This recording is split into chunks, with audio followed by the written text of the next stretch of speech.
Annyeonghaseyo, bonjour mes keftos. Aujourd'hui, je vous présente la recette des nouilles à la pâte de haricots noirs qui s'appelle jjajangmyeon en coréen.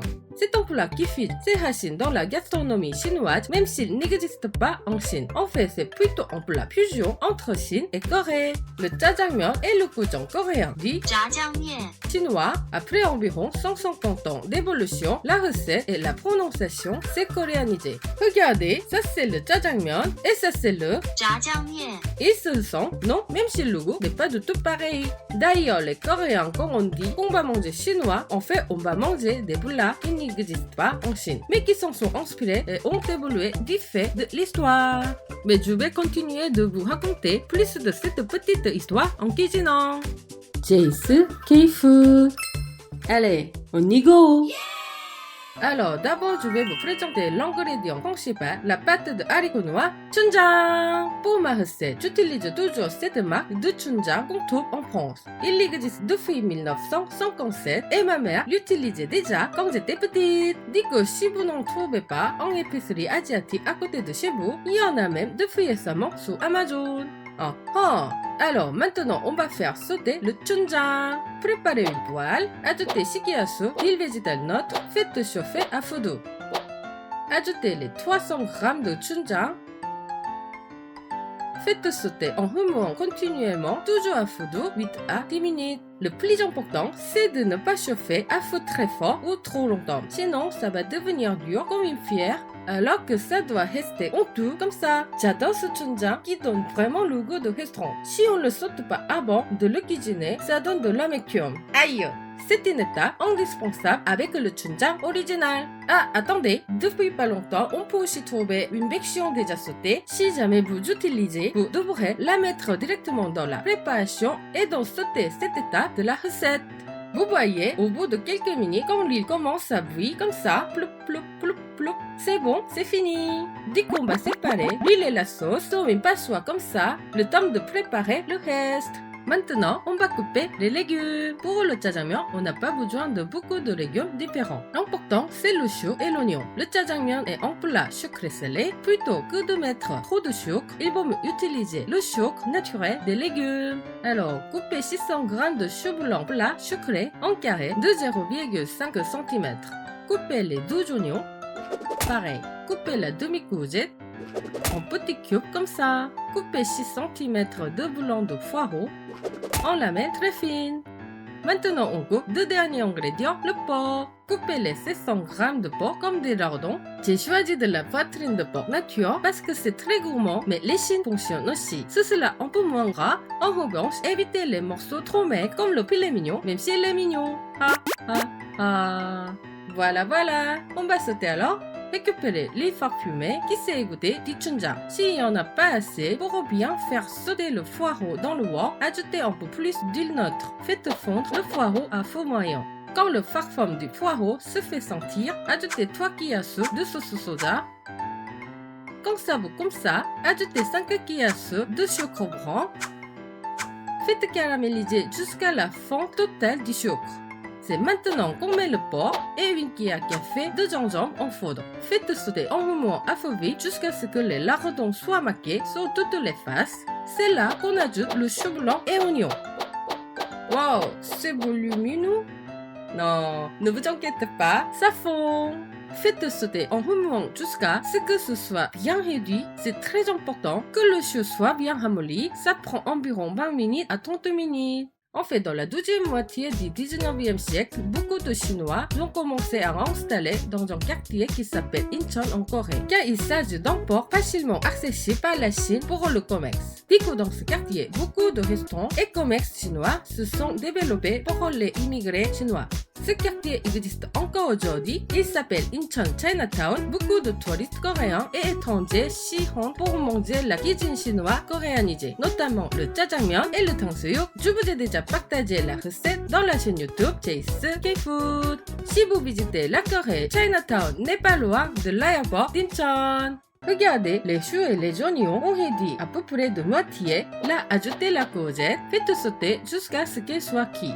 Alors, c'est maintenant qu'on ajoute notre chunjang. Tadam! Mélangez bien avec une cuillère. jusqu'à ce que le chunjang soit complètement incorporé. Remuez la sauce. Ce sera bien noir, ce sera meilleur.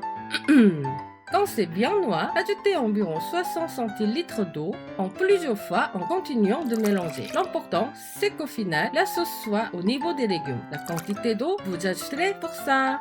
Ensuite, laissez mijoter 15 à 20 minutes, toujours à feu vif, en remuant régulièrement. Remuez Oui, la bon, ça suffit, non? Oups, désolé. Pendant ce temps, on mélange à côté 4 cuillères soupe de pécule de pommes de terre avec 4 cuillères soupe d'eau. Mélangez bien avec une cuillère. Maintenant, goûtez la sauce. Si c'est trop salé, ajoutez un peu d'eau. Si ça manque de sel, ajoutez un peu de sauce soja à votre convenance. Quand le niveau de goût est bon, ajoutez la fécule délicatement en remuant. Notre sauce va épaissir comme il faut. Laissez mijoter 10 minutes à feu doux. Quand la consistance est comme ça, la sauce est finie. Maintenant, on prépare les nouilles. Voici les nouilles à jjajangmyeon que j'utilise et qu'on peut trouver dans les épiceries coréennes ou parfois asiatiques. Elle s'appelle Junghamyeon en coréen. Ça veut dire nouilles chinoises. Oui, c'est vrai qu'en Chine, il y a vraiment beaucoup de sortes de nouilles différentes, mais on utilise ces nouilles-là au restaurant chinois coréanisé en Corée. Donc, si on veut réaliser un vrai style de jjajangmyeon, il faut mieux utiliser ces nouilles-là. Je vous montre d'abord deux marques qui sont au rayon congelé des épiceries en France. Ah, par contre, si vous ne pouvez vraiment pas trouver ces nouilles Junghamyeon, on peut aussi utiliser des nouilles udon japonaises. C'est ce que les restaurants d'air de repos d'autoroute utilisent en Corée, alors ça passe. Pour cette vidéo, je vous montre la préparation des jjajangmyeon. Trempez les nouilles congelées dans l'eau bouillante. Remuez régulièrement et délicatement pendant 4 minutes, comme indiqué sur le sachet. L'objectif, c'est de détacher les nouilles sans les casser. Égouttez tout de suite et passez sous l'eau froide. Ça doit être bien froid et la fécule doit s'en aller. C'est une étape importante pour obtenir une texture satisfaisante. Alors, on ne peut pas manger des nouilles froides avec la sauce chaude, non? Du coup, on fait bouillir de l'eau, on y plonge les nouilles 8 minutes avant de les égoutter. Ça, elle est fatigant. Honnêtement, ça change la texture. Vous allez voir. On a tout maintenant. Sur les nouilles, déposez généreusement la sauce. Si on veut, on peut aussi mettre un peu de concombre en bâtonnet comme ça, comme dans les restaurants. Alors, préparez la table. Voilà. Pour la dégustation, je vais vous montrer comment on mange le jjajangmyeon quand on le prend en livraison. Mais pourquoi en livraison? En fait, ce plat se fait livrer depuis les années 1950. C'est un plat cuisiné dans des restaurants spécialisés. Il est pas cher, délicieux et bien nourrissant. Du coup, quand on déménage, quand on est très occupé ou qu'on n'a pas d'idée, les Coréens, on pense souvent à se faire livrer ce plat. Si vous avez vu des séries ou films policiers coréens, les personnages se font très souvent livrer du jjajangmyeon. Ça reste un plat populaire pour toutes les générations. Quand les restaurants livrent, ils mettent les accompagnements comme ça. Il y a du radisson mariné, sucré vinaigré qui s'appelle danmoji. On le mange souvent en ajoutant plus de vinaigre. Miam miam. Il y a aussi de l'oignon cru et de la pâte chunjang crue. On trempe l'oignon dedans comme ça. Il paraît que c'est très bon, mais moi, j'aime pas trop. Bref, en livraison, il n'y a pas de kimchi. Mais vous me connaissez, je ne peux pas m'en passer. Je suis addict au kimchi. Essayez, si vous en avez, c'est vraiment bon. Bon, il va falloir quand même le goûter, ce jjajangmyeon. Prenez une baguette dans chaque main comme ça. Mélangez bien avec les baguettes. Il ne doit pas rester une seule nouille blanche. Un côté de blanc, on n'acceptera pas. Oups, j'ai oublié de mettre de la poudre de piment gochugaru. C'est totalement optionnel. Si vous voulez un peu piquant, ça donne du peps. Alors, c'est prêt. 맛있게 드세요. Bon appétit. S'il me reste de la sauce, je la termine en la posant sur du riz chaud. Et je pose un autre plat. Mélangez bien avec une cuillère. Miam miam. C'est fini. Vraiment fini. 안녕. Si vous aimez, n'hésitez pas à vous abonner, mettre un pouce bleu et à partager. C'était Jace K-Food. 안녕히 계세요. À bientôt.